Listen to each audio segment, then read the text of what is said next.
그러면 오늘 말씀 같이 보겠습니다. 사도행전 3장입니다. 사도행전 3장에서 4장 31절까지입니다. 너무 길어서 제가 앞에 몇 절만 읽겠습니다. 나머지는 설교 가운데 이 내용들이 다 들어가 있습니다. 3장 1절부터 보시겠습니다. 제9시 기도 시간에 베드로와 요한이 성전에 올라갈새 나면서 안진병이 된 자를 사람들이 메고 오니 이는 성전에 들어가는 사람들에게 구걸하기 위하여 날마다 미문이라 하는 성전문에 두는 자라.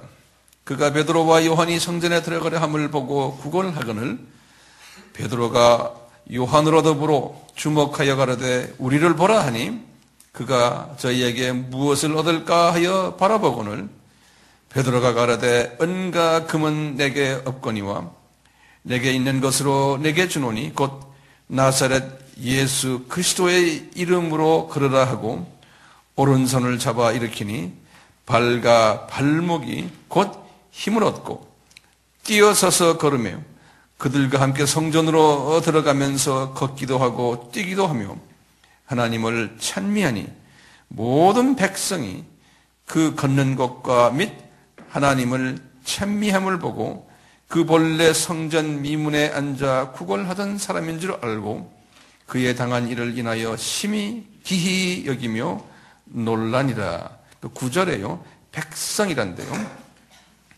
백성인데 제가 이제 원어로 그걸 뭐라고 되냐면 라오이 그랬어요. 그러면 누구예요? 유대인이. 예. 라오이 그랬어요. 한국말로는 그냥 백성 아니면 잘못하면 에뜨네라고 들리는데 아니 라오이. 지난주의 말씀을 제가 간단하게 한번 리뷰를 해드릴 텐데 그래야지만 오늘 말씀이 또 이해가 됐어요.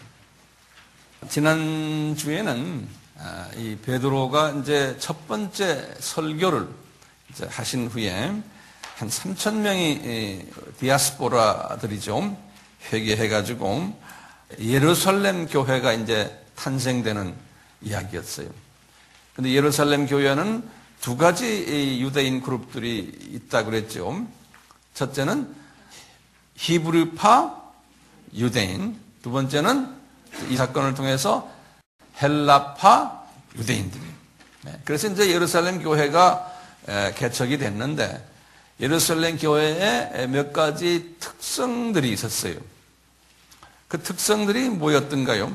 첫째는 교단이 없었다. 그런 거죠? 첫째가. 그 다음에 교회 건물도 없었다. 그 다음에 구성원들은 좀 메시아닉 주들로 되어있다. 메시아닉 주들이다. 구성원들은. 그분들이 예배를 어떻게 받느냐? 이분들이 두 곳에서 예배를 본 거예요. 하나는 어디예요? 마가의 다락방에서 또는 다른 조그마한 가정에서 예배를 받고 그 다음에 또 예배를 어디서 받았어요? 솔로몬의 행각으로 가서. 근데 하루에 몇 번씩 가서 기도해요? 3번씩 가서. 몇 시요? 9시, 3시, 해질 무렵이니까 저녁 6시로 보시면 돼요. 이렇게 가서 예배를 드린 거예요. 이 예루살렘 교회의 그 개척하신 목적이 뭐고 사명이 뭐예요? 마태복음 28장 19절과 20절이에요. 그렇죠? 너희들은 나가서 제자를 어떤 사람들 제자? 모든 족속을 제자 삼으라는 거죠. 그때 모든 족속은 뭐예요? 라오이예요? 에뜨네예요? 에뜨네예요. 그러니까 유대인들이 불편했어요. 왜요?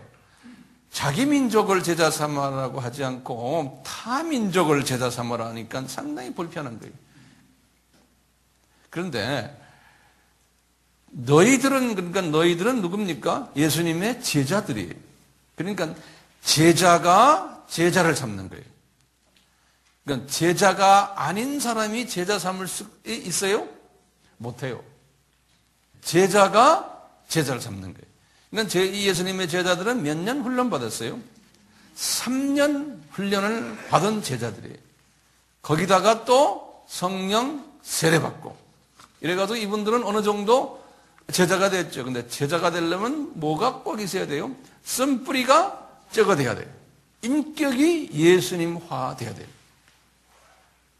그래서 이분들이 인격의 변화를 받아온 거예요. 어느 날에요? 오순절 다락방에서 인격의 그 변화가 왔어요. 그러면 제자하는 방법을 예수님이 제시를 했죠.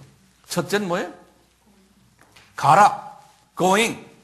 그랬죠? 근데 이런 경우에는 이분들이 가지 않고 이 coming 시켰어요. 디아스포라들을 불러서 보내줬어요. 몇 년 동안 디아스포라 준비했어요? 800년을 준비를 시켜가지고. 그러면서 매 절기 때마다 1500년 동안을 와서 이것을 준비하도록 준비를 시켰어요. 그러니까 하나님은 보통 준비하신 분이 아니에요. 네. 이렇게 준비해서 그분들에게 뭘 하라고요? 뵙타이징 하라는 게 뭐죠? 세례 주라는 소리인데, 세례 주라는 말은 뭐예요? 회개케 하라는 거예요. 회개는 다른 말로 표현하면 생각을 바꾸게 하라는 거예요. 무슨 생각을요? 구약의 여호와가 지금 신약의 예수님이다라는 것을 생각을 바꿔주라는 거예요. 유대인들에게는요. 그러니까 이방인들에게는 어떻게 생각을 바꾸게 해요? 당신들이 믿고 있는 우상이, 당신들의 신이 가짜 신이다. 피조물이다. 진짜 신은 누구다? 예수님이다. 라고 가르쳐주는 것을 회개케 하라는 거예요. 생각을 바꾸게 해주라는 거예요. 그 다음에 생각 바꿔서 알았습니다 하면 어떻게 해요? 공개적으로 나가서 나 생각 바꿨습니다 라고 공표를 하라는 거예요. 거기서의 세례죠. 그렇죠? 이렇게 해서 영적으로 이제 새로 태어나는 거예요. 이 태어난 사람을 그 다음엔 티칭 시켜라는 거예요. 교육 시켜라는 거예요. 가르쳐 주라는 거예요. 그래서 그 레벨이 몇 레벨이 있어요? 6레벨이 있죠. 영적 성장 6단계죠. 근데 어디까지 잘하도록 하라는 거예요? 제자가 될 때까지 해줘야 되는 거예요. 그렇죠? 제자가 되려면 적어도 어느 수준 가야 돼요? 아들과 아버지의 수준까지 가도록 훈련시켜야 되는 거예요. 우리 AMI 형제 자매들이요. 여러분들도 지금 이 패턴 속에도 들어와 계신 거예요. 그러니까 여러분들도 어느 수준까지 가져야 돼요? 아들과 아버지 수준까지 가주셔야 돼요. 그러기 위해서 우리가 설교 듣고 셀 모임하고 이거 하는 거예요. 그러니까 셀 모임도 마찬가지예요. 왔다 갔다 하는 사람은 힘들어져요. 거기에 집중하셔야 돼요. 네. 정말 바보같이 집중하셔야 되는 거예요. 근데 그렇게 가르친 다음에 뭐예요? 순종하도록 그런 거예요. To obey. 그렇게. 그러니까 그냥 가르치는 것이 아니고 목적이 뚜렷한 거예요. 근데 뭘 순종하라고요? 예수님께서 내가 너희들에게 분부한 모든 것을, 그게 뭐예요? 창조의 목적, 그 다음에 창조의 목적을 이루시기 위해서는 하나님의 정체성 깨닫고 나의 정체성을 깨닫고 그 다음에 그분의 지상 계명과 지상 사명까지 가는 이것이 예수님이 분부한 것이거든요. 이것을 하도록 가르치고 순종케 하도록 그것을 가르치라는 거예요. 그러니까 제가 여러분들과의 관계 속에서요, 그냥 여러분들의 담임 목사님이 아니에요. 그런 관계성이 아니에요. 이 예수님이 분부하신 이것을 나름대로 제가 깨달은 것을 여러분들에게 가르쳐서 그 다음에 순종케 하도록까지 밀고 나가는 것이 제 짭이에요. 자, 여러분들도 마찬가지예요. 그걸 또 하셔야 되는 거예요. 자, 오늘 이제 말씀이에요. 이렇게 가지고요. 주님께서는 예루살렘 교회가 이제 어느 정도 이렇게 커진 거예요. 지금 교인이 몇 명이에요? 3,000명 플러스 약 한 600명이니까 그냥 3,500명에서 4,000명 가까이 되는 소위 대형 교회예요. 대형 교회인데도 참 이게 아름다운 모습을 보면요.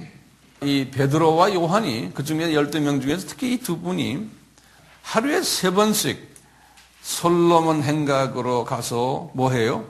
기도하는 거예요. 네. 그분이 기도하는 걸 무슨 기도를 할까요? 이분들이 제 생각에는 지상 사명에 대한 기도를 할 거예요. 지금 우리가 지금 이야기한 그 내용을 놓고 기도할 거예요. 다시 말하면 하나님의 뜻이 이루어지도록. 그러니까 거기 가서 이분들이 기도할 때 나의 어떤 그 기복적인 나의 필요성을 채워주기 위해서 기도한 게 아니죠. 그렇죠? 하나님의 뜻을 향해서 자기의 뜻과 하나님의 뜻이 연합되기 위해서 기도를 한 거예요. 그걸 알지만 또 확인하고 또 확인하고. 네. 그러기 위해서 이 사람은 유대인이기 때문에 상황화 방법을 채택한 거예요. 왜요?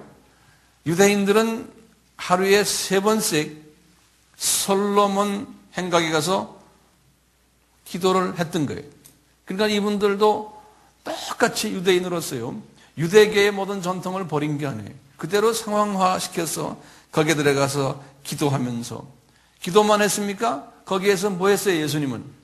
가서 가르치셨잖아요, 예수님이요. 그렇죠? 솔로몬 행각은 기도 처소도 되고 가르치는 처소도 되는 거예요.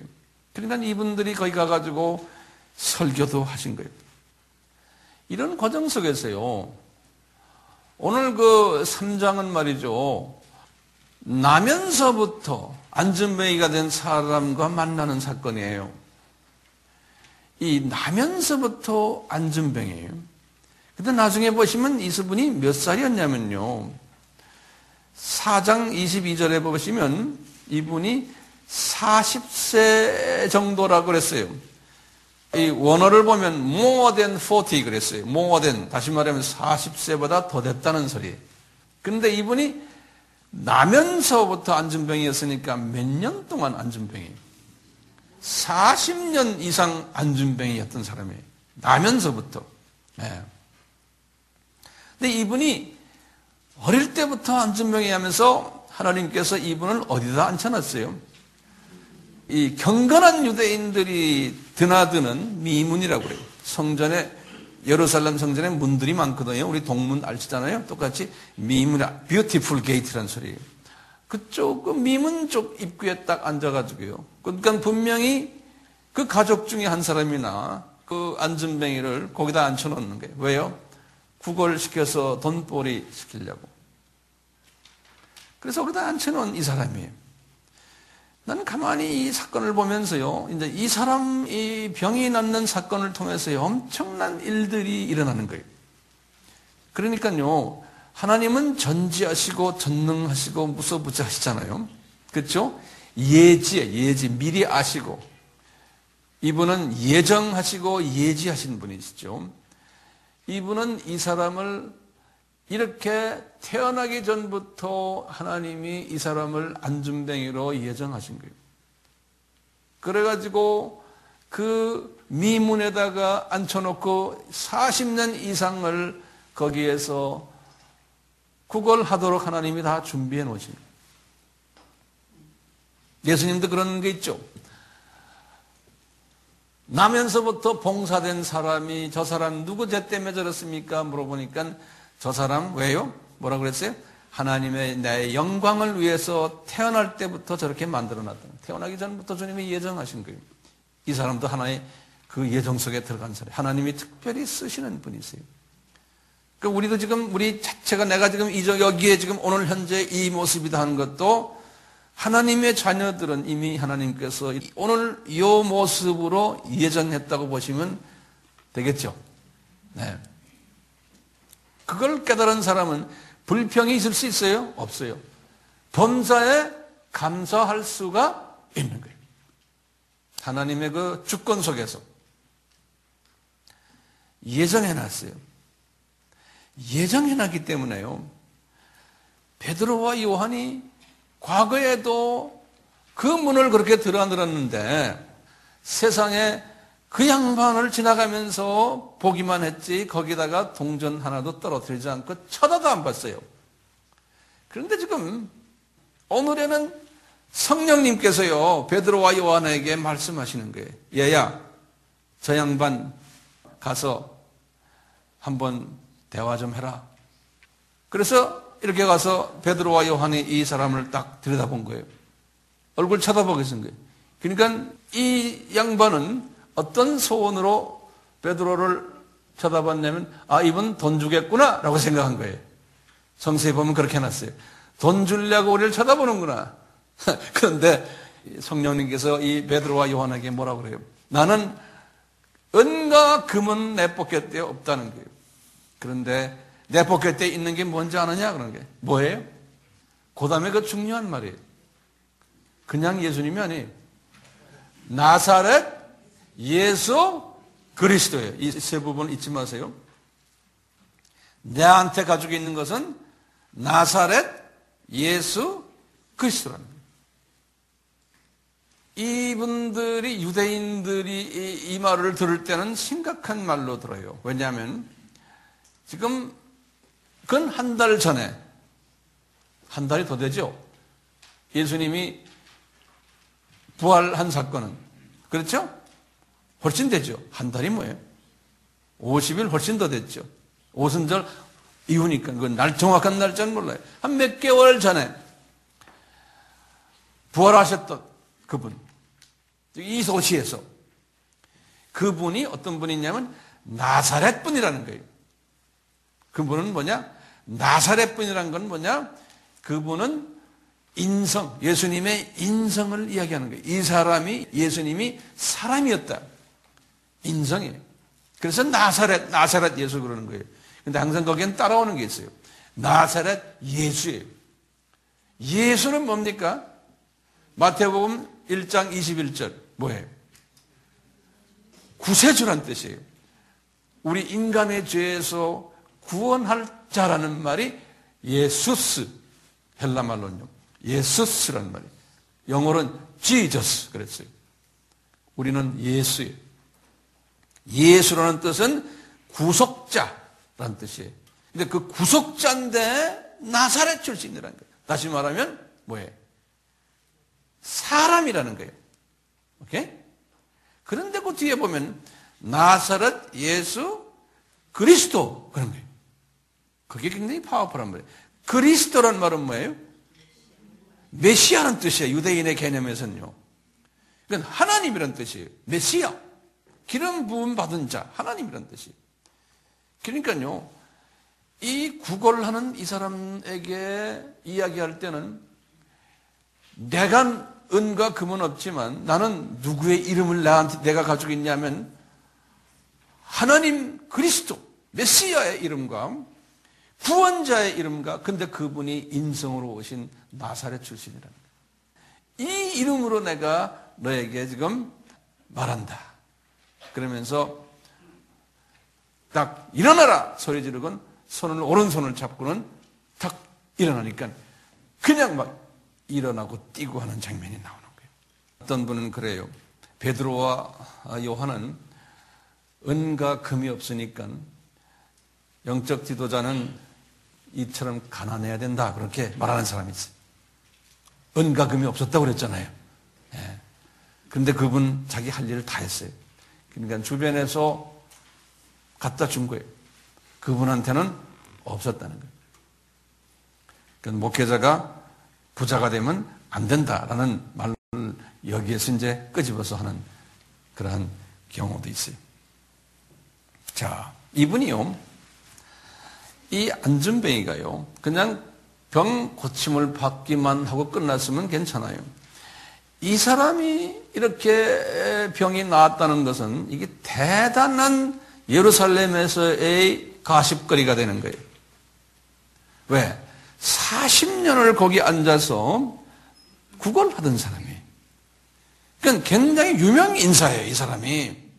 유명 인사를 하나님이 이렇게 고쳐 놓으시는 거예요. 그러니까 하나님의 계획이었어요. 그러니까 이 유명 인사가 그냥 병만 고치고는 입 싹 닦고는 자기 집에 가버렸으면 괜찮은데 이분이 그냥 떠돌고 다니는 거예요. 걷기만 하는 게 아니고 막 뛰어다녔다고 그랬어요. 그것도 예루살렘 그 성전 그 뜰에서요. 이제 베드로와 요한은 그렇게 해놓고는 그냥 대수롭지 않게 생각하군요. 성령님이 하셨다라고 생각하고는 이분은 솔로몬 행각에 가서 이제 자기 볼일 보시는 거예요. 그런데 이분이 말이죠. 그냥 이 베드로와 요한을 그냥 따라오는 거예요. 따라와가지고 이분의 베드로의 손을 붙잡고는 말이죠. 막 그분에게 몸을 기대면서 그랬어요. 기댔다고 그랬어요. 기대면서 아이고 당신들 때문에 내가 이렇게 됐습니다. 근데 이분이 당신들이라 그러는 게 아니에요. 하나님을 찬양했다 그랬어요. 이분이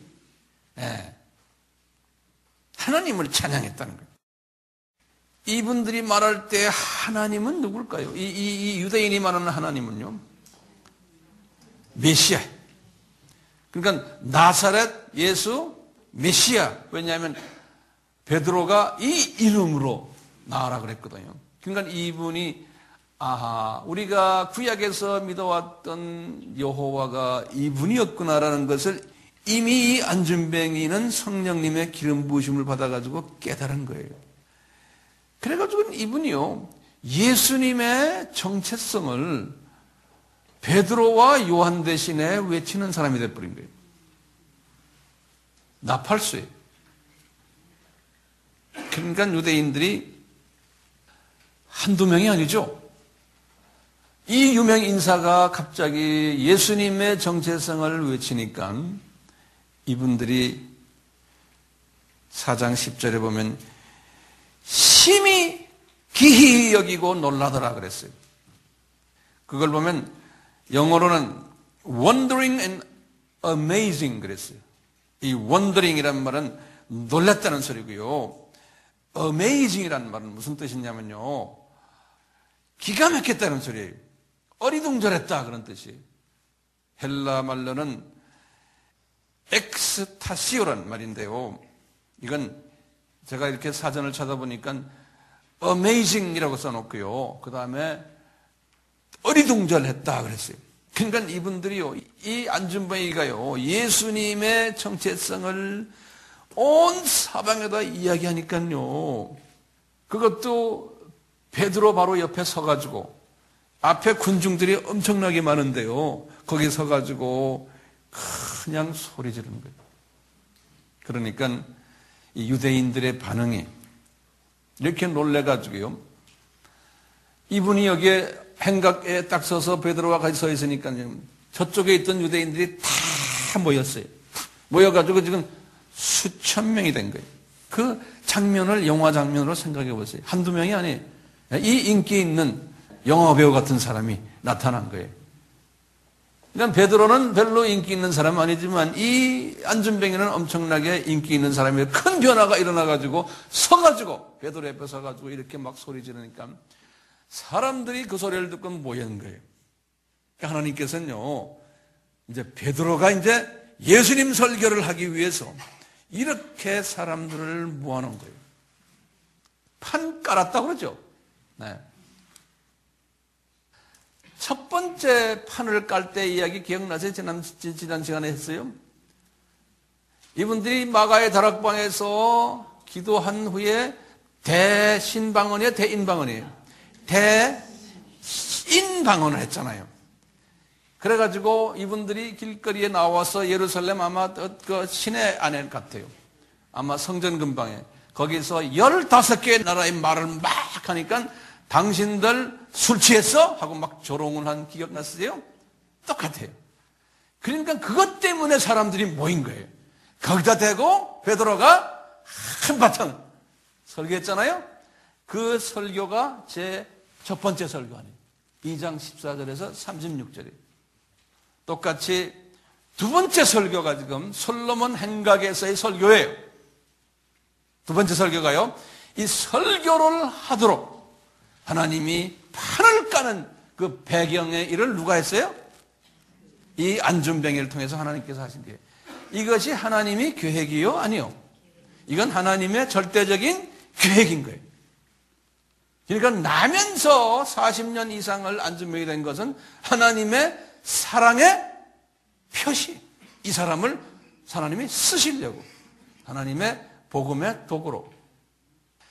베드로가 솔로몬 행각에서 유명한 설교를 하시는 장면이 3장 12절에서 4장 4절입니다. 우리가 베드로가 예루살렘에서 첫 설교를 하실 때 제가 말씀드렸어요. 그 설교의 내용을 쫙 분석을 해보면요, 설교의 내용이 뭐냐면 구약 성경을 인용해가지고 누구 이야기하는 거예요? 예수님의 정체성을 이야기했죠. 우리 다 공부했죠? 그 정체성 제가 7가지라고 그랬어요. 말세론 이야기하고 성령론, 구원론, 부활론, 천국론, 선제론, 메시아론, 이렇게 첫째 설교에서 하셨어요. 둘째 설교에서도 똑같이, 이제 좀 있으면 우리가 보겠지만 예수님의 정체성을 똑같이 7가지로 또 설명하시는 거예요, 베드로가. 근데 베드로가 구약을 아는 분이에요? 모르는 분이에요. 그런데 그렇게 성령님이 조명하셔서 하게 하시는 거예요. 이 설교를 듣는 대상이 달라요. 제 첫 번째 설교에서는 대상이 누구였어요? 디아스포라들이었죠. 그렇죠? 그래서 하나님이 그 많은 디아스포라 중에서 약 한 3,000명은 딱 준비해 놓은 하나님의 디아스포라들이 그때 예수님의 제자들이 되는 장면이에요. 지금 두 번째 설교는 이제 디아스포라들이 어느 정도 돼가지고 그 예루살렘 교회가 이제 디아스포라의 숫자가 많이 찼으니까 예수님은 지금 어디에 관심이 있냐면 예루살렘에 살고 있는 종교 지도자들에게 특별히 관심이 있는, 그 안에 이제 특별히 하나님이 부르신 사람들이 예정되어 있는 거예요. 요 사람들에게 예수님의 정체성을 전하기 위해서 지금 요 안준뱅이를 하나님이 창세전에 준비하신 거예요. 이것이 신비예요, 신비. 이 설교를 들었던 사람들이 어떤 사람들인가 하면 대부분이 히브리파 유대인들이에요. 디아스포라들이 아니에요. 일반 백성들도 거기 많았지만 거기에 보면 이제 4장 1절에 보면 나오지만 제사장들이 많이 들었어요. 그 다음에 성전 맡은 자 그랬어요. 성전 맡은 자라는 말은 성전 관리인들이라고 생각하시면 돼요. 그 다음에 많은 사두개인들이 들었다고 그래요. 사두개인들이. 이런 사람들 앞에서 베드로가 설교를 하시는 거예요.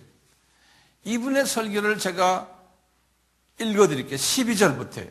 여기 보시면 12절부터 보시면 제가 순서대로는 보지 않아요. 이제 그 내용의 순서를 제가 말씀드릴 테니까 12절부터 하시는 말씀이니까 이스라엘 사람들아, 너희들이 이 일을 왜 기히 여기느냐? 이 일이 뭡니까? 이 안준뱅이가 일어난 일이에요. 이 일을 기히 여기지 말아라는 거예요. 이것은 우리 개인이, 우리란 건 누굽니까? 베드로와 요한이에요. 우리 개인의 권능과 견건으로 이 사람을 걷게 한 것처럼 보이느냐? 아니라는 거예요. 그러면서 우리 좀 봐라.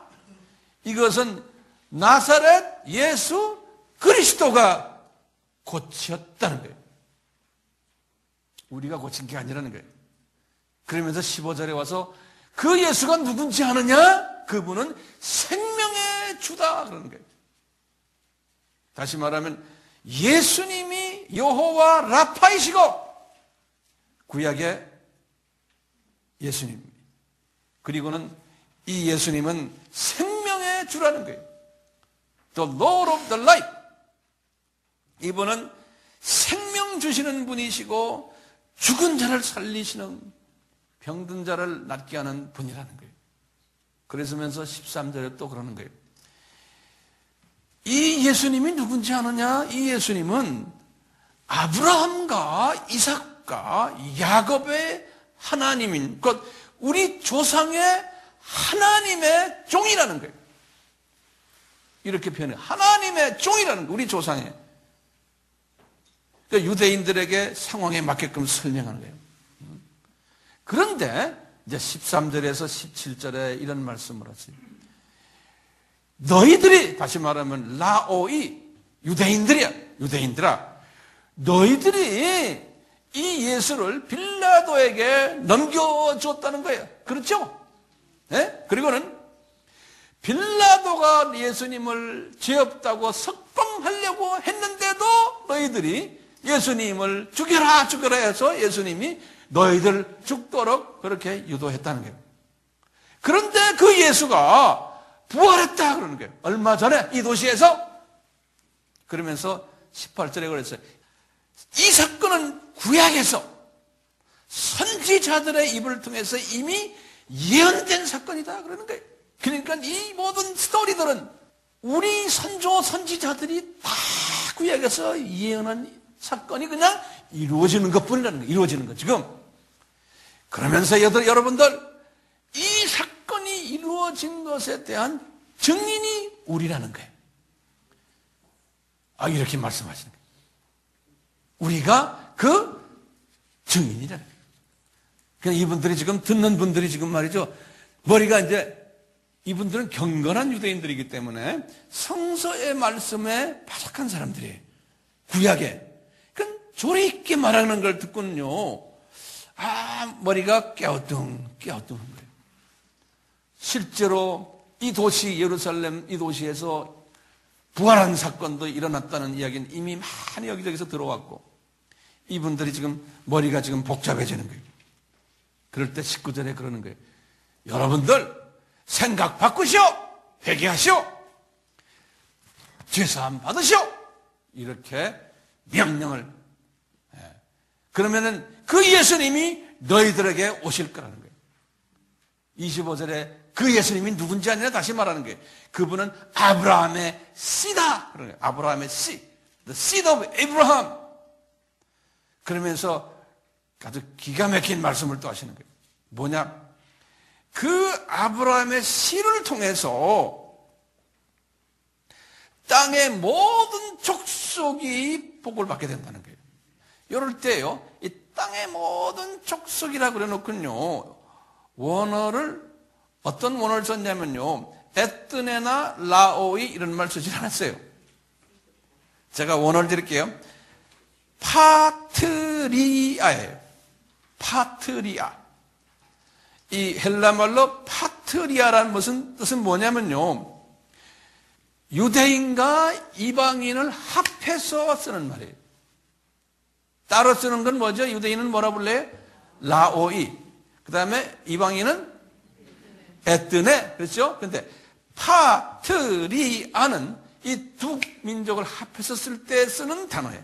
그러니까 모든 족속인 거예요. 그러니까 예수님을 통해서 예수님이 아브라함의 씨인데, 알겠죠? 당신도 아브라함의 씨지만 이때는 이 씨를 캐피탈 레터 S를 썼어요. 대문자 S로요. 그러니까 예수님이 아브라함의 씨인데 그분을 통해서 모든 족속이 유대인과 또 누구의 이방인이 복을 받게 된다는 거예요. 이 말씀을 나중에 에베소서 3장 14절이에요. 바울도 이 말씀에 파트리아라는 단어를 썼어요. 바울도요. 그런데 하면서 26절이 중요한 거예요. 그런데 이 예수님이 누구한테 먼저 오시냐면 유대인들에게 먼저 오신다는 거예요. 그러니까 유대인이 먼저 복음을 받게 된다는 거예요. 그러면서 그랬어요.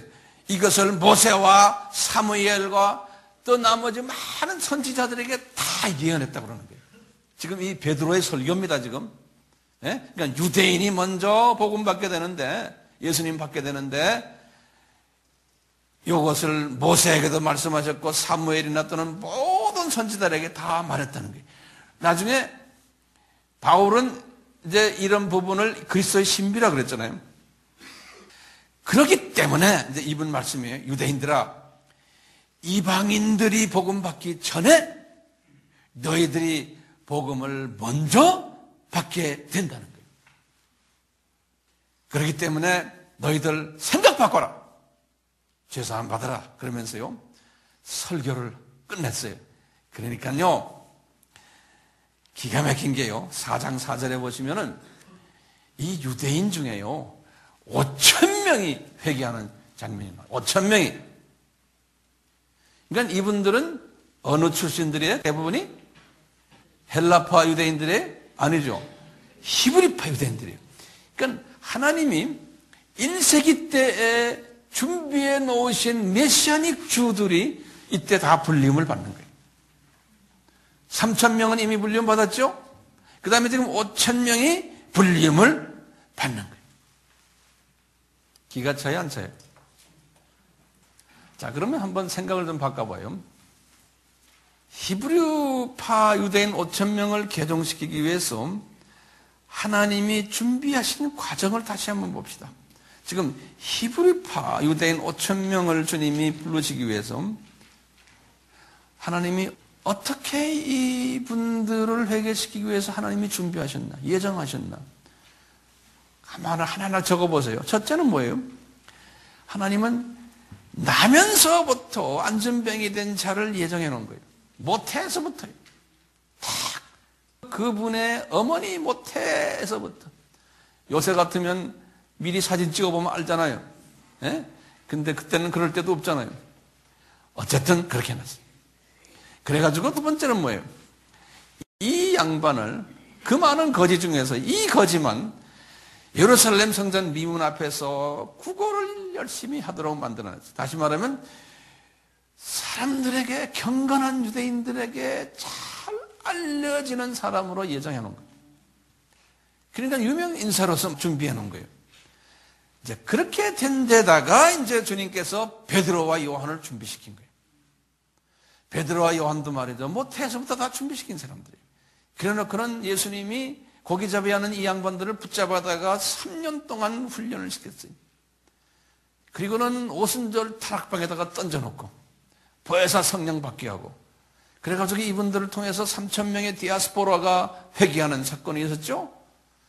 그부터 이분들은 말이죠, 그래도 주님을 더 가까이 만나려고 매일 솔로몬 행각에 3번씩 가가지고 기도하는 거예요. 옆에 그 거지가 있는데도 쳐다보지 않고요, 그냥 거기 들어나서 왔다 갔다 하다가 하루는 딱 갑자기 성령님이, 얘들아 너희들 저 거지 보이느냐? 가서 한번 기도하라는 거예요. 누구의 이름으로? 그냥 예수님 이름으로 말하면 안 돼. 나사렛 예수 그리스도의 이름으로 기도하라는 거예요. 그러니까 사람들이 이분이 나은 걸 보고는 말이죠, 놀래 자빠졌는데, 그 사람들이 누구예요? 주님이 초점이 지금 어디가 있어요? 그 5,000명에게 가요. 5,000명이 하나님이 준비해 준 5,000명. 예.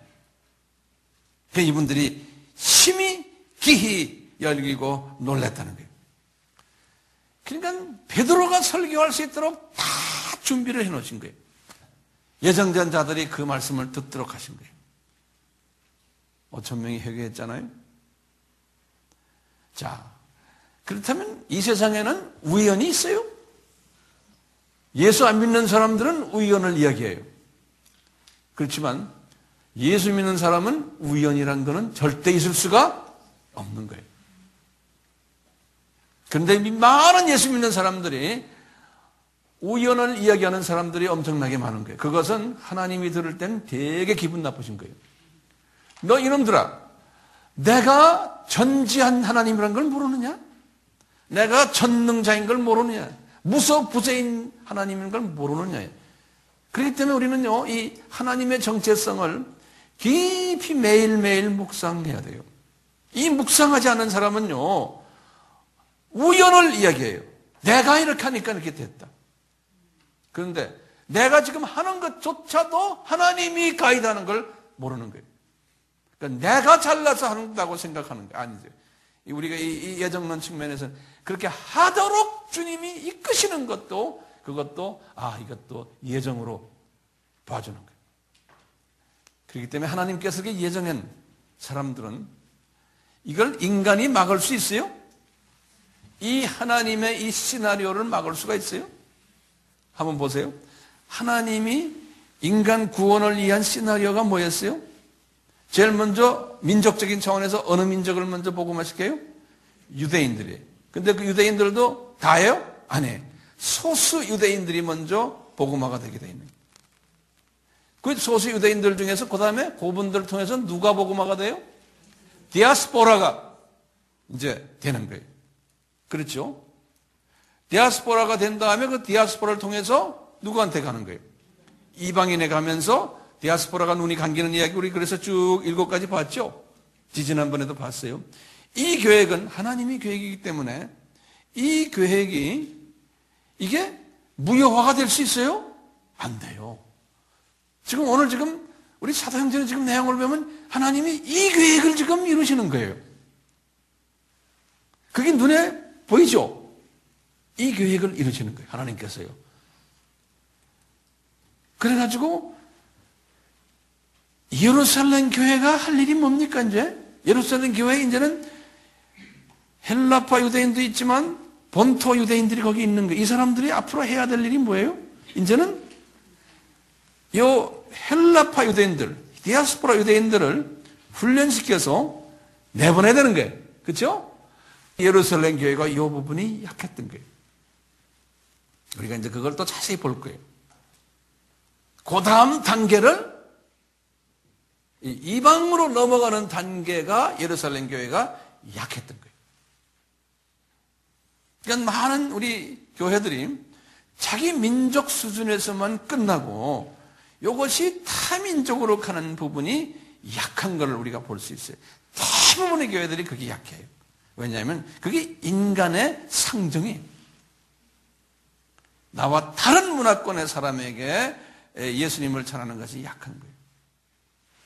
예루살렘 교회가 그런 모습이 있었고 12 제자들도 그렇게 예수님께서 잔소리를 많이 했는데도 그것이 그분들에게 약한 모습을 우리가 나중에 자세히 볼 거예요. 나중에 주님께서 그분들에게 은혜를 베푸셔서 또 나가게 하셨지만 그게 약했던 것을 볼 수가 있어요. 지금 우리 AMI 교회도 마찬가지예요. 저는 이 비전을 바꾸는 지금 20년을 지금 외치고 다니는데요. 그리고 이제 저기 조그마한 교회를 주님이 주셔서 지금 하고 있는데 이 교회도 모이는 사람한테 계속해서 이 이야기를 하지만요. 이 말귀를 알아듣고 삶에 적용하는 사람은 아주 소수예요. 그러니까 저희 교회에 왔다가요. 좀 있으면 또 가요. 왜? 이 교회는 뭐 이상한 교회야 그러는 거예요. 새신자 돌보지도 않고 뭐도 하지 않고 그런 교회. 그러니까 주님이 저에게 그래요. 그거 걱정하지 말아라. 내가 예정된 이 세대에 이방의 복음이 가야 된다는 이것에 내가 예정한 사람들이 있다. 그 사람들을 보내줄 테니 저쪽 그러지 않은 사람 신경 쓰지 마. 왔다가 그냥 가게 놔두라는 거예요. 그냥 잠깐 맛만 보고 보내버리라는 거예요. 내가 보내지도 않아 자기가 가는 거예요. 제가 이런 이야기를 이 교회 개척에서 10년 동안 거의 하질 않았어요. 지금 오늘 처음 하는 이야기들, 이런 이야기들입니다. 왜냐? 말을 해야 알아들을 수 없는 사람들에게 이야기해야 뭐합니까? 여기서 지금 어느 정도는 이해가 됐으니까 주님이 이제는 이야기하라 그러는 것 같아요. 자, 이런 사건이 일어났어요. 어디에서 설교한 거예요? 솔로몬 행각에서. 이 사건이 딱 일어난 후에 주님이 그 다음부터 또 한 단계로 올라가시는 거예요. 이 베드로와 요한이요, 요 자기네 짜비요까지 끝난 게 아니에요. 이거 한 다음에 그 다음에 주님께서는요, 베드로와 요한이 이 설교를 한 이 설교 때문에 들었던 자들, 어떤 자들이에요? 관원들, 제사장들, 사두개인들, 요 사람들이 말이죠. 특히 베드로에게 막 덤벼드는 거예요. 여보시오, 당신들 말이야 나쁜 놈들이야 그러는 거예요. 왜? 네가 지금 말하는 이 메시지를 우리가 다 들어보니까 구약에 예수님이 여호와라는 이런 건 다 잊어버리고 이 사람들은 지금 뭐가 딱 생각나냐면요, 니네들이 말하는 그 메시지 중에 아주 우리를 괴롭히는 게 하나 있다는 거예요. 뭐냐? 어떻게 나사렛 예수 그리스도가 부활했느냐 이거야. 이 부활에 대해서 막 괴로워하는 사람들, 특히 이 사두개인들은요, 이 자유신학자들이거든요. 이 사람들은 부활을 이걸 가르치면 가서 요새 같으면 그냥 총으로 쏴 죽이려고 하는 사람들이에요. 이 부활 이야기라면요. 그러니까 세상에 너 말이야 왜 그 예수가 부활했다 그러고 또 그 예수를 믿는 사람들이 예수님처럼 나중에 부활한다고 떠드느냐 이거야. 이 메시지를 갖고 다리를 거는 거예요. 그뿐이 아니라 야 너 때문에 말이야 우리 따라다니던 5,000명이 종교를 바꿨다 그러는 거예요. 너 때문에 이놈아. 그러니까 우리 입지가 지금 약해졌다는 거예요. 예? 그러니까 자기네 교세를 약화시켜 버렸다는 거예요. 그러니까요 너희들 안 되겠다 그래가지고 체포를 해버리는 거예요. 누구하고 누구를요? 베드로와 요한을 체포해버리는 거예요. 이것도 다 하나님의 계획 속에 있는 거예요. 체포를 당하기 때문에 나중에 더 좋은 일이 생기는 거예요. 이런 스타일이 똑같이 2000년 교회 안에서 일어나고 있어요. 우리나라도 지금 마찬가지예요.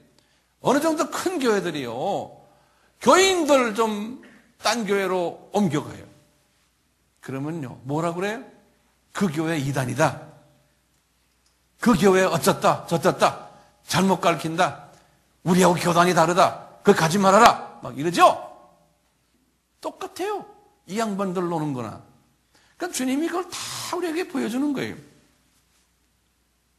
이 동네 큰 교회의 교인들 중에 몇 사람이 우리 비전 캠프에, 비전 스쿨에 오기로 됐는데 그 교회 목사님들이 거기 가지 말아라 그래서 거기 가면 뭐 잘못 듣는다, 뭐 이단이다, 뭐 이런 소리 해가지고 못 왔다 그래요.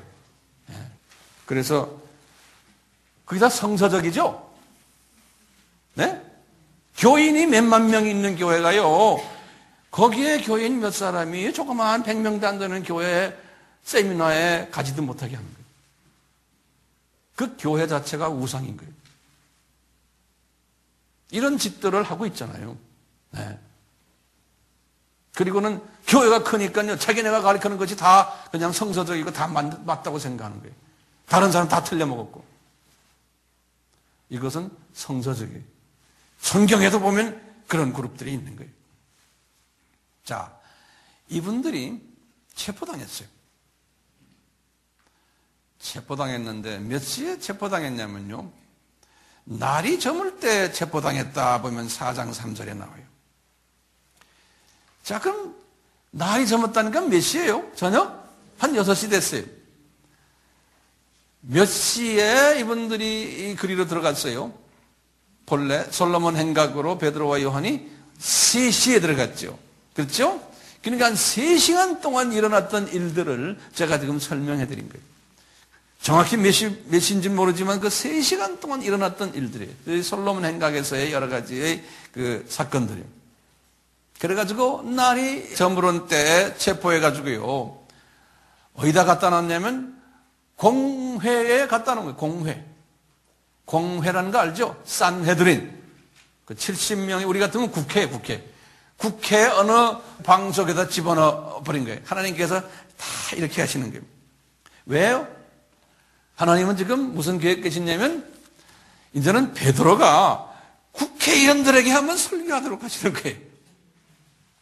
국회의원들에게. 왜냐하면 그 국회의원 중에 산헤드린, 공회라고 그래요. 그 안에 하나님이 선택한 하나님의 자녀들이 있는 거예요. 그 안에.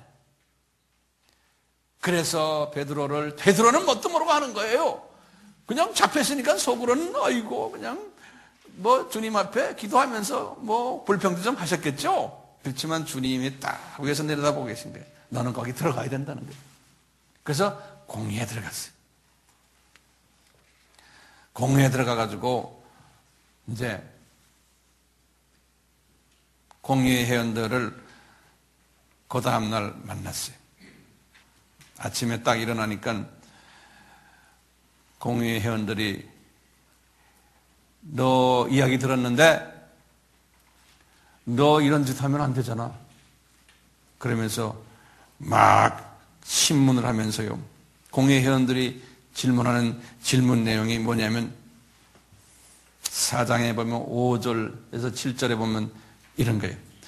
너희가 무슨 권세와 누구의 이름으로 이런 일을 하느냐 이거예요. 예. 사람 병 고치고 그래가지고 또 설교들이 하니까 너 따라다니는 사람들이 많이 나오고. 예? 너희들 도대체 누구 이름으로 이런 짓 하느냐 이거예요. 그러니까 성령님이 베드로에게 그러는 거예요. 베드로야, 때가 됐다. 너 이제 또 설교 시작해라. 그래가지고 제 세 번째 설교를 하시는 거예요. 4장 8절에서부터 12절에 세 번째 설교를 하죠. 8절에 그러는 거예요. 베드로가 성령이 충만하여 그랬어요. 가로되 백성의 관원들과 장로들아, 만일 병든 사람에게 행한 착한 일에 대하여 이 사람이 어떻게 구원을 얻었냐고 오늘 우리에게 질문하면은 10절에 너희와 모든 이스라엘 사람들아 알라! 그러면서 이분이 또 예수님 이야기하는 거예요. 너희가 십자가에 못 박고 하나님이 죽은 자 가운데서 살리신 나사렛 예수 그리스도의 이름으로 이 사람이 강건하게 되어 너희 앞에 섰느니라. 왜냐? 베드로가 지금 말할 때 그 옆에 누가 서 있어요? 안준뱅이가 서서 같이 있는 거예요. 그러니까 증거를 딱 보여주는 거예요. 이 사람 여기 서 있는데 우리가 한 것이 아니고 누구요? 나사렛 예수 그리스도의 이름으로 나왔다는 거예요. 네. 그러면서 11절에 보면 기가 막힌 설교를 하는 거예요. 이게 11절 보시면 여러분들 이제 성경의 11절 좀 열어봐 주세요. 보시면 이 다윗에게 하셨던 말씀이 시편 118편 22절을 인용하시는 거예요. 기가 막힌 말씀하시는 거예요. 다윗에게 1000년 전에 다윗에게 하신 말씀이 이거다 하면서요, 하시는 말씀이 이거예요.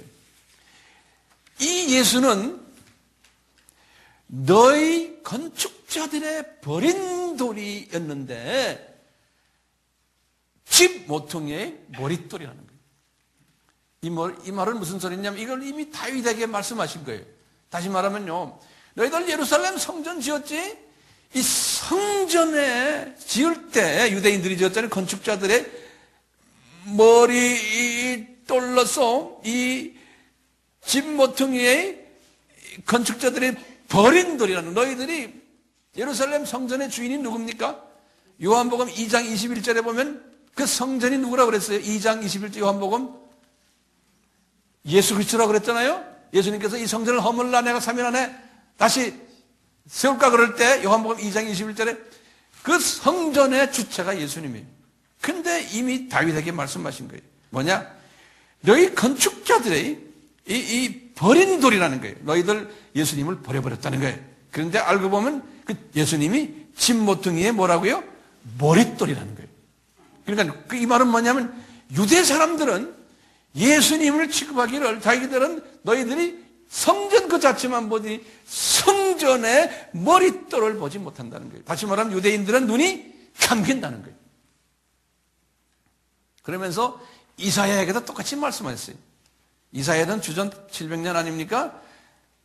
이사야에서 8장 14절에 이 말씀을 지금 베드로가 인용한 거예요. 이사야에게 8장 14절이 뭐냐?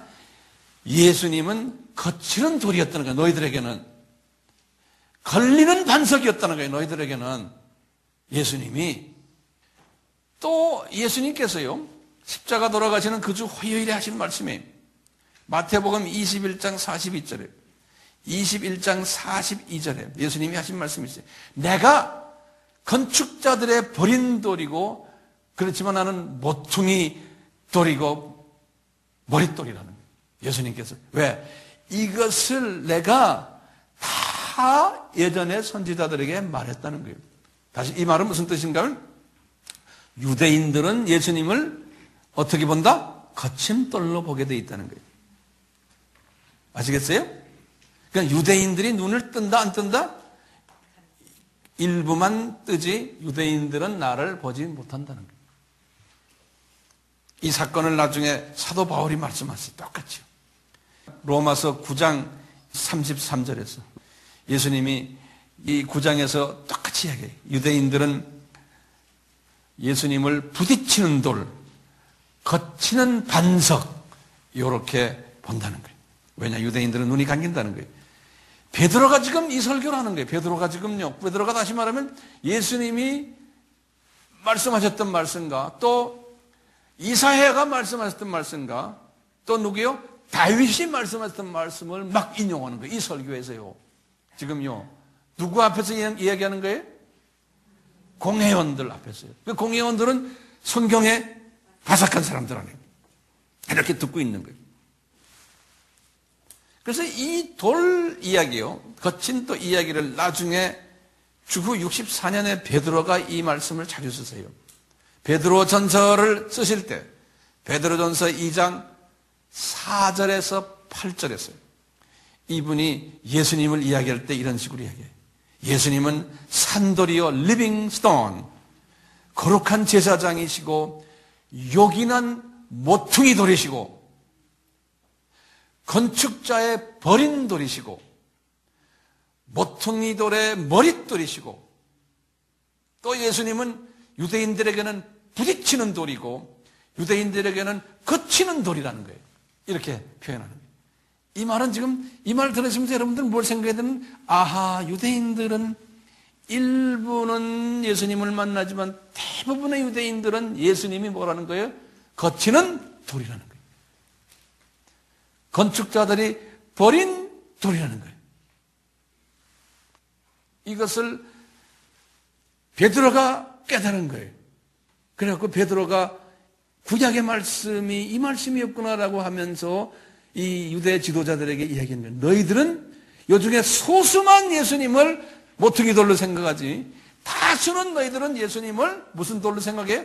거치는 돌, 부딪히는 돌, 건축자의 버린 돌로 너희들은 생각하게 되어 있다 없다? 되어 있다는 거예요. 누구 때문에 그래요? 목적은 이방인 숫자를 채우기 위해서입니다. 그러시면서 이런 예수님의 정체성을 이렇게 이야기하는데 이렇게 7가지의 정체성을 이야기합니다. 이게 딱 하신 다음에 결론을 딱 짓는 거예요. 그 결론은 그 유명한 말이에요. 4장 12절이죠. 우리 잘 아는 결론. 그러면서 그러는 거예요. 다른 이로서는 구원 얻을 수 없나니 천하인간에게 그럴 때 보면은 유대인과 이방인이. 예? 천하인간에게 할 때 유대인과 누구요? 이방인에게 구원을 얻을 만한 다른 이름을 우리에게 주신 일이 없다. 예수 이름밖에는 없다는 거예요. 이렇게 딱 결론을 짓는 거예요. 유명한 말이죠. 이게 이 말씀 우리 가끔 인용하죠. 좀 이 뒤에 배경이 이런 거예요. 주님께서 이렇게 공회원들한테 이야기하니까 베드로를 통해서요. 공회원들 중에 일부가 마음이 흔들리기 시작하는 거예요. 그분들이 베드로가 설교를 잘해서가 아니죠. 그냥 베드로는 하나의 도구로 사용받은 것 뿐이에요. 그 안에 하나님이 예정하신 공회원들 중에 마음이 흔들리기 시작하는 거예요. 성령님의 기름 부으심이 있는 거예요. 그러니까 이 공회원들이 말이죠. 이분들이 이 베드로의 설교에 반응을 하기 시작하는 거예요. 13절부터 뭐라고 그러냐면요. 반응을 하는데 어떻게 반응하느냐? 이 공회원들이 딜레마가 있었기 때문에 그런 거예요. 공회원들이 딜레마가 있었어요. 보니까 이 양반의 말이 맞거든? 그렇다고 해서 이 사람들을 우리가 억셉트 하기는 힘들고 이분들의 딜레마를 좀 보세요. 13절에 그랬어요. 13절에부터 16절에 이제 기록된 말인데요.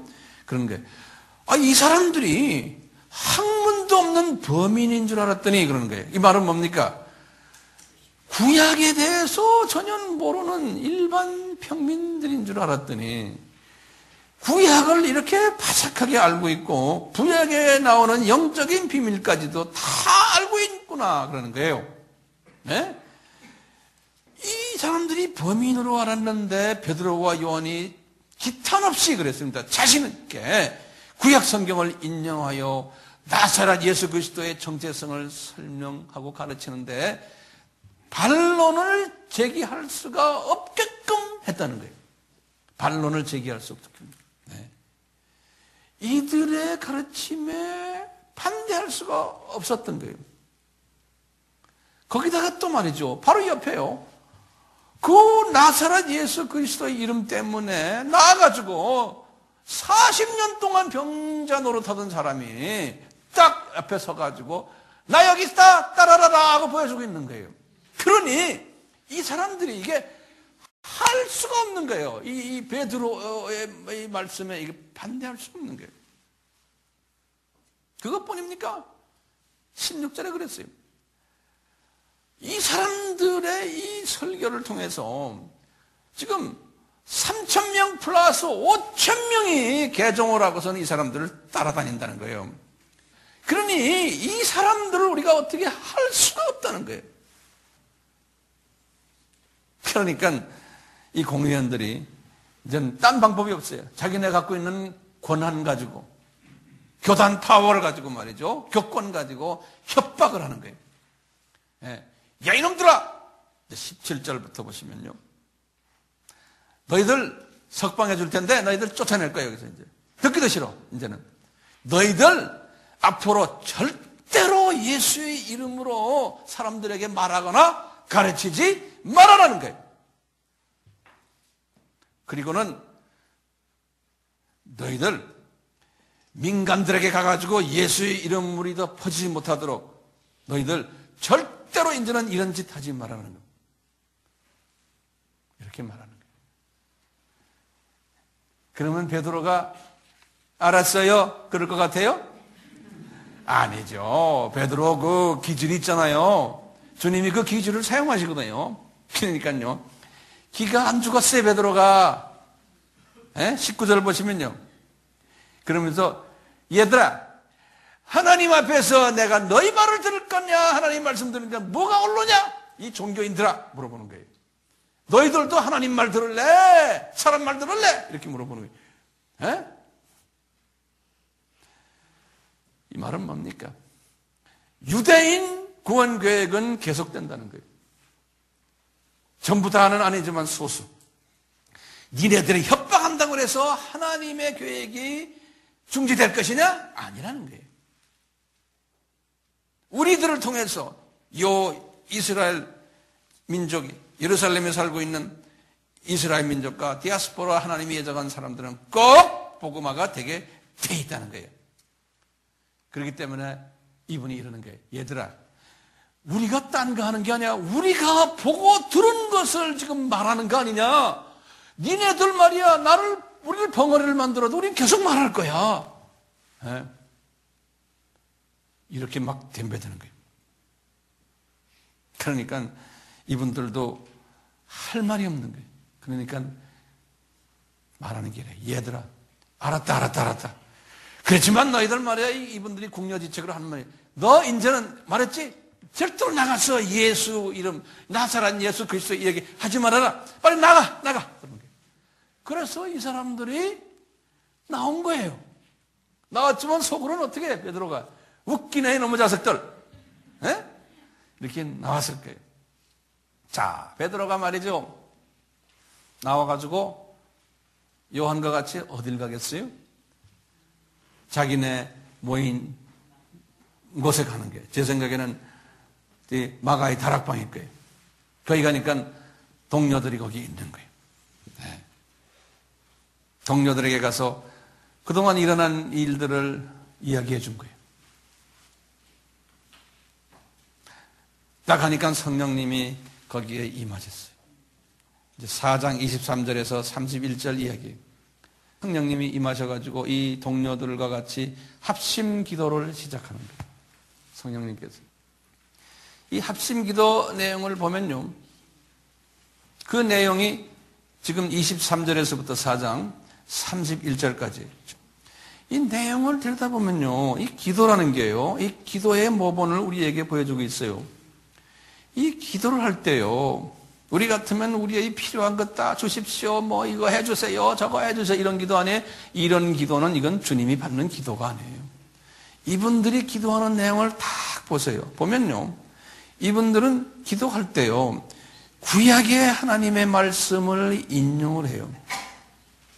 그 다음에요, 기도의 내용이 어디에 초점이 있냐면 예수님의 그 정체성에 초점이 있어요. 그 다음엔요, 기도가 길지 않아요. 짧아요. 그렇지만 아주 그냥 핵심 노란자만 이야기를 해요. 하나님이 바쁘신데 그거 다 안 들으세요. 필요한 말만 딱 하셔야 돼요. 기도하는 모습을 한번 봅시다. 네? 우리 23절, 4절, 24절에 보면 어떻게 기도하냐면, 대주제여, 천지와 바다와 그 가운데 만유를 지으신 이시여. 이건 뭡니까? 누구 이야기하는 거예요? 예수님에게 뭐라 그러는 거예요? 직접 지으신 분은 예수님이시죠? 예수님이시여. 이 말은 뭐예요? 예수님 당신은 창조주이십니다. 이걸 먼저 이야기하는 거예요. 처음부터 만나자마자 이거 주세요, 저거 주세요. 이제는 회개하세요, 여러분들. 그런 기도하는 게 아니에요. 기도의 대상에다 갖다 대고는 그분의 가장 위대하신 부분을, 정체성을 이야기하는 겁니다. 그 다음에 보세요. 25절에 또 주의 종 우리 조상 다윗의 입을 의탁하사 성령으로 말씀하시기를 어찌하여 열방이 분노하며 족속이 허사를 경영하였는고. 세상의 군왕들이 나서며 관원들이 함께 모여 주와 그 그리스도를 대적하도다 하신 이로소이다. 이런 말씀을 딱 하시는 거예요. 이게 무슨 말씀인지 아세요? 이분들이 지금 기도가 이 기도를 하는 거예요.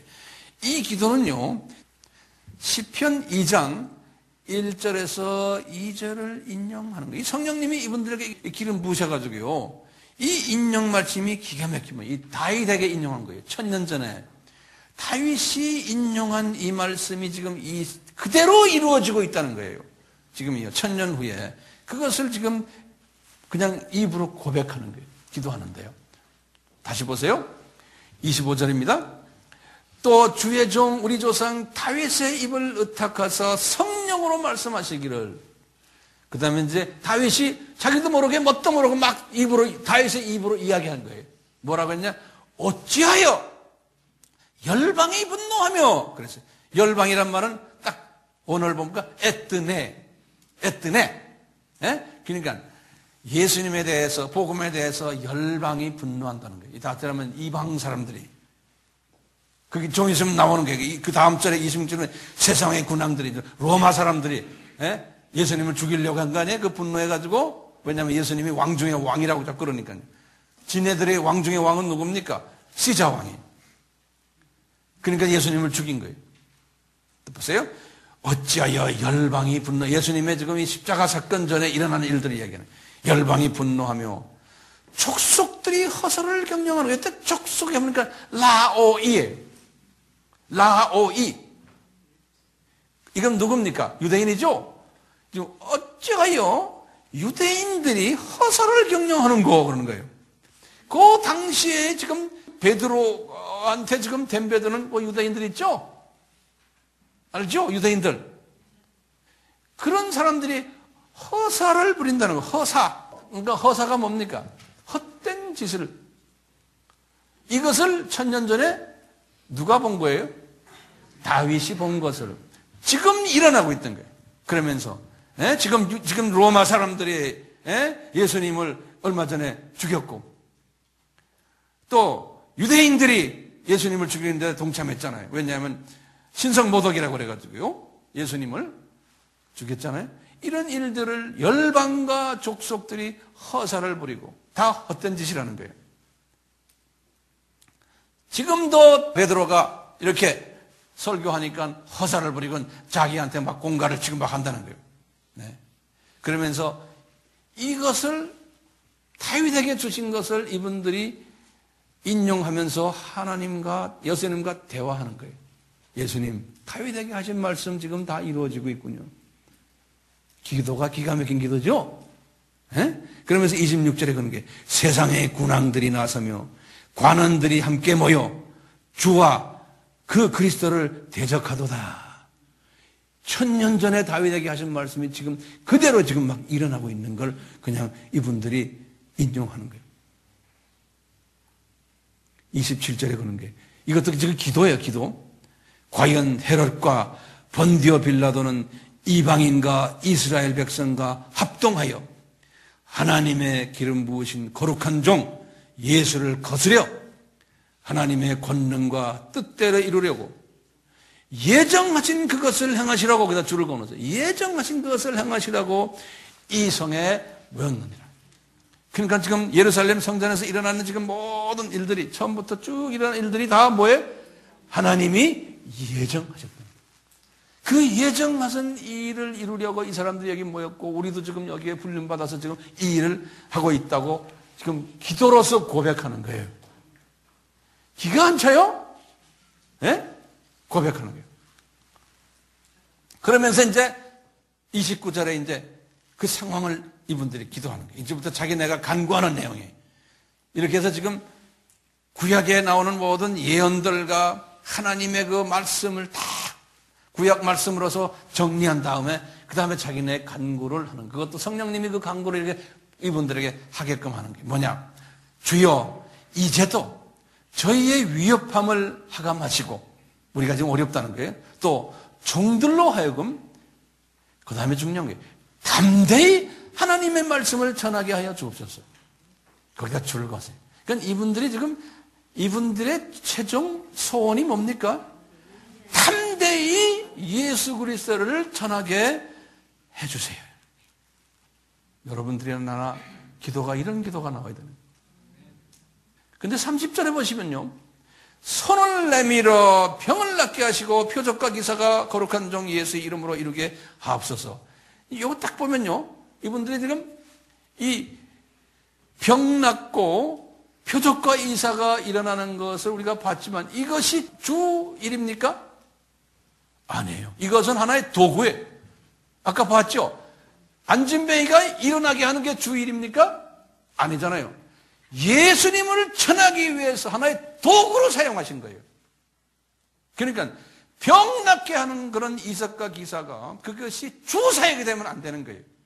이것을 통해서 누구 이야기해야 돼요? 예수님을 이야기해야 돼요. 근데 병 낫고 뭐 하나 해서 여러분들 뭐 그래서 낫으면 할렐루야 할렐루야 하지만 속으로는 그 사역이 더 커지고, 그것 때문에 그거 하는 사람이 인기가 더 있어지고 이러면 그게 비성서적인 거예요. 사람들은 병 낫기 위해 가는 거지 예수님을 더 사랑하기 위해서 가는 게 아니잖아요. 그것은 아니라는 거예요. 그러니까 이분들은 이 기적이 우리에게 있어도 되고 없어도 되고, 이 기적을 저에게 주시면은 이 기적을 가지고 예수님을 더 담대히 전할 수 있고, 이 기적을 통해서 예수님이 더 커지도록. 여기 이분들의 기도였어요. 그러니까 31절에 빌기를 다함에 모인 것이 진동하더니, 이런 순수한 기도가 있으니까 성령님이 역사하시는 그 안에서 모인 것이 막 진동이, 바람이 막 불어나고 진동이 막, 무리가 다 성령이 충만하여, 그 다음에 성령이 충만해서 그 다음에 뭐 했다는 거예요? 담대히 하나님 말씀을 전했다고 그런 거예요. 그러니까 목적이 뭡니까? 성령 충만해서 할렐루야 이제 우리 놀자 이거 아니지 않습니까? 성령 충만한 사람은 이제는 그때부터는 담대히 예수님 이야기만 하는 사람이라는 거예요. 그러니까 기복신학이 아닌 거예요. 오늘 말씀 속에서 우리에게 가르치는 것이 많죠. 자, 이제 결론적인 말씀 조금만 하고 끝내겠습니다. 이 예루살렘 교회의 그 성장 패턴을 보면 하나님이 베드로를 통해서 설교를 3번 하게 하셨어요. 그리고는 한 번 설교할 때마다 전환기가, 터닝 포인트가 일어나는 거예요. 1차 설교는 2장 14절에서부터 36절, 그것을 오순절 설교라고 제가 이름을 한번 붙여봤어요. 2차 설교는 3장 12절에서 4장 4절까지 솔로몬 행각 설교라고 붙여봤어요. 몇 명이 구원됐어요? 5,000명 본토 유대인들이. 1차에는 3,000명 디아스포라고. 3차 설교는 공회 설교예요. 4장 8절에서 12절이에요. 근데 매 설교마다 보면 공통적인 패턴이 있어요. 매 설교마다 보면. 여기 보면 기가 막히게요. 공통적인 패턴이 있어요. 자, 그 패턴을 제가 불러드릴 테니까 적으세요. 자, 첫 번째 설교에서 보면 패턴이 듣는 대상이 누구였어요? 하나님이 딱 정해놨어요. 듣는 대상이 디아스포라였어요. 두 번째, 들을 자를 준비하셨어요. 그 준비는 기가 막히게 했어요. 1500년 동안 6월절, 오순절, 그 다음에 마지막에 무슨 절이에요? 장막절에 성지 순례를 하도록 1500년 동안 준비를 시켰어요. 그러니까 하나님께서 이렇게 큰 그림 속에서 움직이시는 거예요. 세 번째는요, 환경 조성시킨 거예요. 이제 설교를 듣도록. 어떻게 했어요? 15개의 대인 방언을 하도록 환경 만들어 놨어요. 네 번째는요, 이 사람들이요, 듣는 사람들이 처음에 제자들을 비난하는 이야기가 항상 꼭 있어요. 듣기 전에. 조롱하며 술 취했다고 비난했어요. 그리고는 하나님은 설교자를 영성 준비시켰어요. 다섯 번째로 이분들은 성령 세례를 받고 성령 충만했어요. 그 다음에 설교 장소도 준비시키셨어요. 예루살렘 시내 광장 아니면 성전뜰. 그리고는 설교를 하게 했는데 설교의 주제가 클리어했어요. 7가지의 주제를 설교하도록 했어요. 예수님의 정체성이 7가지. 말세론, 성령론, 구원론, 부활론, 천국론, 예수님의 선제론, 구약에도 예수님이 계셨다는, 그 다음에 메시아론, 이렇게 설교하도록 했어요. 그러니까 설교의 초점이 예수님이었어요. 그리고는 결과가 딱 나옵니다. 설교 결과. 3,000명 디아스포라가 개종하고, 그리고는 예루살렘 교회가 개척이 된 거예요. 여기 1차 설교예요. 그래서 이제 이게 큰 일이 일어난 거예요. 1차 설교를 통해서 예루살렘 교회가 개척이 된 거예요. 자, 2차 설교를 보시면 또 이 8가지의 패턴이 딱 나오는 거예요. 2차 설교 보세요. 3장 12절에서부터 4장 4절이에요. 첫째, 듣는 대상이 누구였어요? 일반 이스라엘 사람들도 거기 있었지만 이제 제사장들, 성전 맡은 자, 사두개인들, 이 사람들은 히브리파 유대인들이었어요. 4장 1절에 보면 나와요. 들을 자를 준비시키셨어요. 이 사람들이 솔로몬 행각에 모이게끔 준비시켰어요. 세 번째로는 환경도 조성해 줬어요.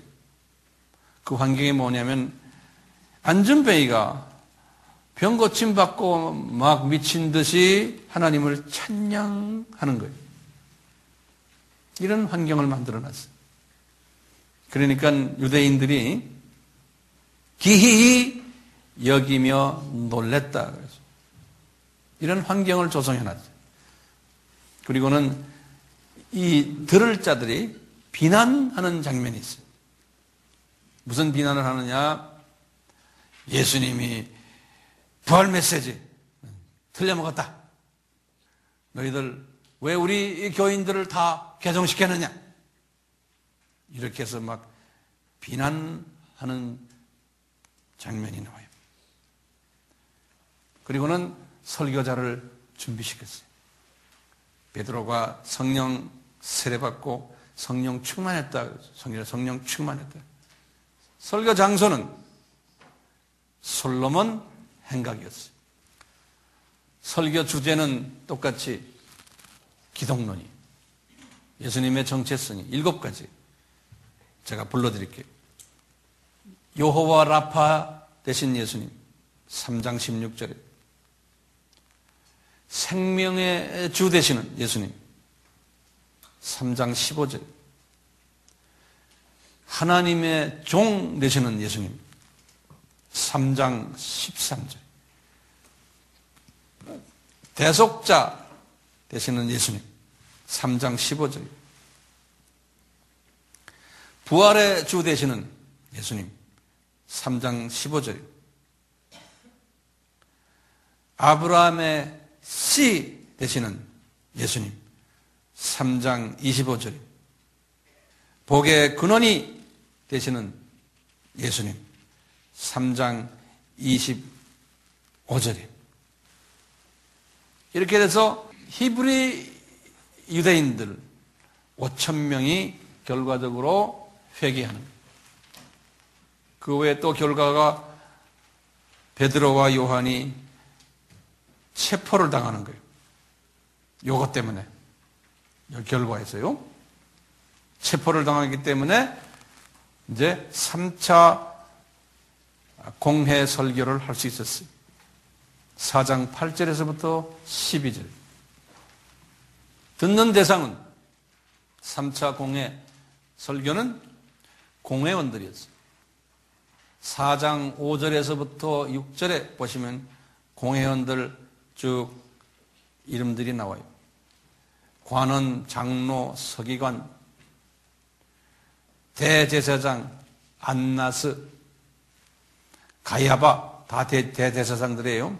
대제사장 요한, 대제사장 알렉산더, 또 대제사장 문중 사람들 이렇게 5절에서 6절에 해놨어요. 듣는 대상들이 이게 레벨이 다르죠. 그 다음에 두 번째는 듣는 자를 준비했어요. 그 준비는 어떻게 했어요? 베드로와 요한을 공회에 잡아둔 거예요. 그래서 그 사람들과 함께 하도록 해놨어요. 기가 막히죠? 거기다 기가 막힘 써놓으세요. 또 세 번째로 환경을 조성을 시켰어요. 뭐냐면 개종자들이 수가 약 한 5,000명 됐으니까 공회원들이 이제 화가 난 거예요. 자기네의 소위 그 추종자들을 뺏어갔기 때문에. 그런 질투심이 있었고 또 뭐냐면요. 4장 16절에 보면 뭐가 있냐면 이 안준뱅이가 지금 살아나가지고 이제 치료를 받고는 많은 유대인들에게 막 불고 다니는 거예요. 이 안준뱅이가. 거기에 대해서 지금 화가 나 있는 거예요. 네. 왜냐하면 계속해서 이러다 보면은 자기네 입지가 아주 점점 좁아지는 거예요. 이런 환경을 만들어 놨어요. 그래가지고 이제 비난을 하기 시작하는 거예요. 뭐라고 비난하느냐면 너희들이 무슨 권세와 네 이름으로 이 일을 행하느냐 이렇게 비난하는 거예요. 무슨 권세와 누구의 이름으로 이 일을 행하느냐. 4장 7절에 이제 설교자를 준비하셨어요. 영성으로 이제 4장 8절에 보면 베드로가 성령이 충만하여 그랬어요. 4장 8절에 설교 장소는 공회. 4장 15절에 보면 나와요. 공회라고 딱. 설교 주제는 똑같이 예수님에 대한 정체성 7가지. 제가 불러드릴게요. 이제 베드로의 설교가 대속자 되신다. 4장 10절에. 부활주 되신다. 4장 10절에. 이분은 인자시다. 나사렛 사람이다. 4장 10절에. 이분은 구원자다. 예수다. 4장 10절에. 이분은 그리스도, 메시아다. 4장 10절에. 또 이분은 건축자의 버린 돌이다. 4장 11절에. 마지막으로 7자는 이분은 집 모퉁이의 머릿돌이다. 4장 11절입니다. 그 후에 결과가 어떻게 됐는가? 결과는 예수 이름으로 전하지 말아라고 협박한 거예요. 협박하면서 이제 내보낸 거예요. 추록을 시켰는데 그 후에 동료들에게 가서 합심 기도를 했어요. 그 다음에 중요한 게 합심 기도하면서 이 예수님의 제자들이 합심 기도하면서 시각이 이제 넓어진 거예요. 예수님을 보는 시각이. 구원 계획의 시나리오를 이분들이 어느 정도 본 거예요. 아하, 히브리파 유대인의 일부가 구원받고 디아스포라가 또 구원받고 유대인을 보는 두 시각이 생긴 거예요. 아, 이 두 그룹이 구원받게 생겼구나. 그리고는 이 두 그룹을 통해서 이제 복음이 이방에 가겠구나 하는 이런 시각의 그 발전이 생겨난 거예요. 특히 이제 유대인 중에서는 두 그룹이 뭐냐? 한 그룹은 예수님을 볼 때 거치는 돌, 건축자의 버린 돌로 예수님을 보는 그룹이 있냐면 또 한 그룹은 예수님을 집모퉁이의 머릿돌로 보는 그룹이 있겠구나. 이것을 이분들이 기도하면서 다윗의 말씀을 그냥 성령님이 인용하게 하면서 본인들이 깨달은 거예요. 이사야의 말씀을 인용하면서 본인들이 깨달은 거예요. 그러니까 이런 복을 이분들이 받은 거예요. 이 세 번째 설교를 통해서 이 발전되는 모습을 볼 수 있죠. 자, 그럼 한마디만 이제 제가 하고 끝나겠어요. 이 예루살렘 교회가요, 가지고 있는 장점이 있었어요. 예루살렘 교회의 성장 요소들이 장점이. 여기 보면 하나님이 예루살렘 교회를 이만큼 발전시킨 것은 사람들이 잘나서가 아니고 하나님이 예루살렘 교회가 이 정도로 되도록 다 예정하시고 준비하시고 이루신 거예요. 하나님께서. 여기 보면 항상 교회나 어느 조직이 성장되려면 두 요소가 있어요. 지도자들 요소가 있고 또 지도자들의 반대 말이 뭐예요? 따르는 자들. 여기 보시면 훌륭한 지도자를 하나님이 준비하셨던 거예요. 거기 보면은 성령 충만했고 이분들이 하나님이 이분들을 쓴뿌리를 제거시켜서 성화되게끔 어느 정도 하셨고 그러다 보니까 이분들이 순수한 사람들이 된 거예요. 순수한 사람들이 되니까 기사와 이적이 일어나는 거예요. 그러니까 그 기사와 이적을 자기의 영광을 위해서 쓰지 않는 거예요. 이분들은 이 기사와 이적을 가지고 하나의 도구로서 예수 중심 메시지를 전했던 사람들. 그러면서 이분들은 전도에 힘쓰면서 많은 개종자들을 속출시켰던 거예요. 그런데 여기에 문제점은 이분들은 자기 민족만에 국한됐던 게 문제인 거예요. 그 부분은 우리가 나중에 이제 보겠지만요. 자, 이런 분들 밑에서 일어났던 교인들 모습을 보면 교인들이 훌륭했어요. 성서에 보시면 이분들이 사도의 가르침에 순종했다 그랬어요. 그러니까 벌써 어느 조직이나 어떻게 교회가요, 교회가 주님 안에서 잘 가려면은 교인들이 지도자를 존경해야 돼요. 지도자의 말에 순종해야 돼요. 그런데 그렇지 않고요. 교인들 중에 일부가 항상 뒤에 와서 딴소리하고 불평 이야기하고 목사님에 대해서 뭐라 하는 사람이 있으면 그 교회는 절대로 건전하게 자라나질 못해요. 절대로요. 우리 교회는 그런 사람 없죠? 그런 사람 있으면 제가 쫓아내버려요. 왜냐하면 저는, 죄송합니다 이런 말 해서요, 저는 건전한 교회가 되기를 원하는 사람이에요. 근데 이제 목사님은 온전한 분은 아니잖아요. 다 사람이니까요. 그렇지만 이 원칙을 딱 가지고는요, 제가 이 조직 안에 있는 동안에는 지도자를 내가 존경해야지. 그렇다고 해서 그분의 노예가 되라는 건 아니고요. 그런 마음을 가지시고 건전하게 이 그룹이 자라도록 뒤에서 해주는 분. 그게 훌륭한 크리스찬이에요. 서로 상부, 상조해서 서로. 우리 교회도 그런 사람들 많이 나오길 바라요. 누가 좀 어려운 사람이 이렇게 눈에 보이면은 꼭 좀 도와주시고, 물질적으로도 도와주시고, 또 위로도 해주시고, 이런 일들이 이 안에서 일어나길 바라요. 머리만 많이 커지지 말고요. 아멘 할까요? 네. 그리고는 서로 떡을 떼어난 건 성만찬 같이 했다는 거예요. 그 다음에 음식 같이 먹고 교제하고. 우리 이건 하고 있잖아요. 기도와 찬미에도 힘썼고, 그 다음에 온 백성 유대인에게 사람들에게 칭찬받았다고 그랬어요. 그 도시에서요. 그러면서 이분들도 열심히 전도를 했다. 이렇게 정리가 되었어요. 제가 한마디만 드리겠어요.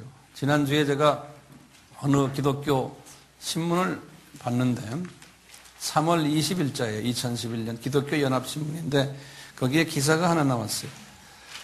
그 기사가 뭐냐면 한국 장로교 신학회에서 세미나를 했는데 그 소위 그 장로교 신학자들과 이제 목회자들이 모여서 한국 장로교가 과연 성서적으로 장로교의 그 전통에 비추어 잘 가고 있는가, 그걸 반성하는 일들이 있는가 없는가에 대한 세미나를 했어요. 그 기사를 제가 쭉 보니까 거기 발표자들의 내용이 대부분이 이런 내용들이에요. 한국 장로교가, 이게 장로교 얘기예요. 다교단은 모르겠는데, 예배를 드리는 걸 보면 하나님께만 영광 돌리는 예배가 아니고 변질되었다는 거예요. 예배의 정체성을 잃어버렸다, 이렇게 났어요. 예배가 어떻게 되냐면은 감각주의적인 문화에 빠져서 이 사람들의 만족과 즐거움을 충족시켜주는 도구로 전락되었다. 예배당이 공연장처럼 변해서 예배가 오락화되고 있다. 그런데 이 칼빈의 예배 신학을 보면 그것이 아니라는 거예요. 또 설교자들도 설교하는 걸 보면 성경을 읽고는 그 다음에는 성경 내용과 관계없이 자기의 생각과 사상과 세상 돌아가는 이야기와 흥미진진한 예화를 나열한 후 설교를 마무리한다는 거예요. 지금 장로교 신학자들이 장로교 교회를 지금 이렇게 분석하는 거예요. 그러다 보니까 오늘날 한국 장로교는 성경을 단편적으로 해석하고 성공지향적인 설교로 집착되어 있다는 거예요. 결론은 그렇게 전했어요. 한국 장로교의 현상은 교회 본연의 사명에서 점점 멀어져 가고 있다.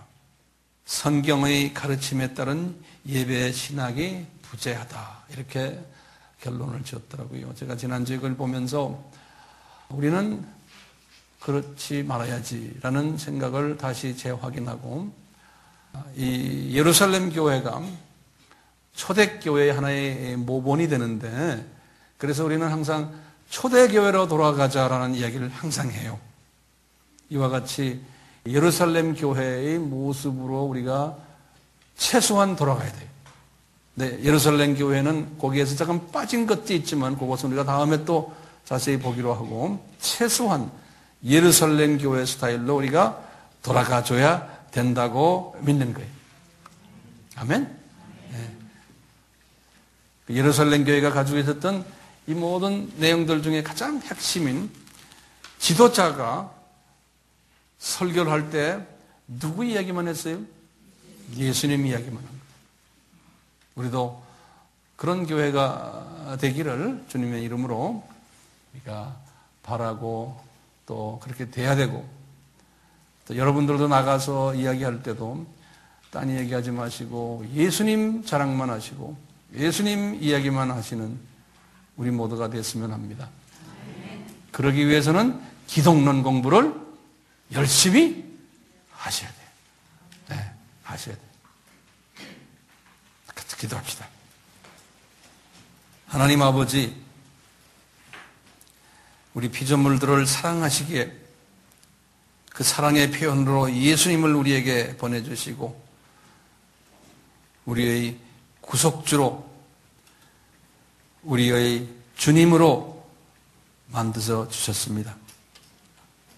그 예수님께서 우리에게 하신 말씀 저희들이 순종하기 위해서 그 예수님이 누구이신가를 깨달아야 되고 그 예수님이 우리에게 무엇을 기대하시는가를 깨달아야 되기에 우리가 계속해서 주님을 상고하고 있습니다.